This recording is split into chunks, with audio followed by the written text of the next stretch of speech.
রাজ্য সরকার বারবার চাইছে আইএসএফ ঘরে ঢুকে যাক।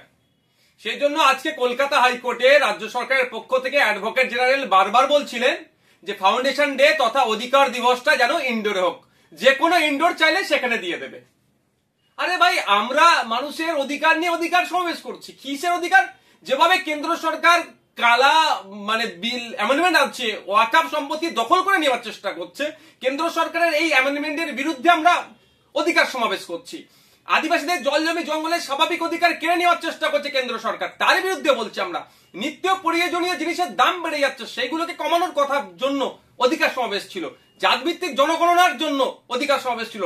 যেভাবে বিভিন্ন রাজ্যে মুসলমান হওয়ার জন্য, দলিত হওয়ার জন্য, আদিবাসী হওয়ার জন্য পিটিয়ে মেরে দিচ্ছে, তার বিরুদ্ধে, মহিলাদের উপরে যে অত্যাচার চলছে তার বিরুদ্ধে আমরা এখানে সেগুলো বন্ধের জন্য অধিকার সমাবেশ ডেকেছিলাম।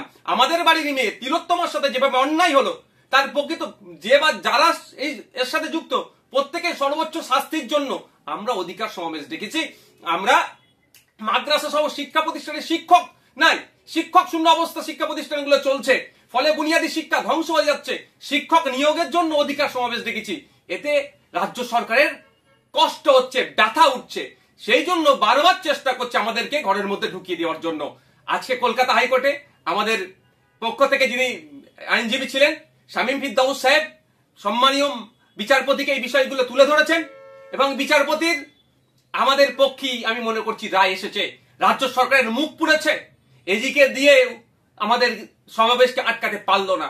আমাদের ওখানেই শহীদ মিনার চত্বরে বেলা 12টা থেকে আগামীকাল সমাবেশ হচ্ছে, সেটা কলকাতা হাইকোর্টের রায়কে মান্যতা দিয়ে আমরা করব।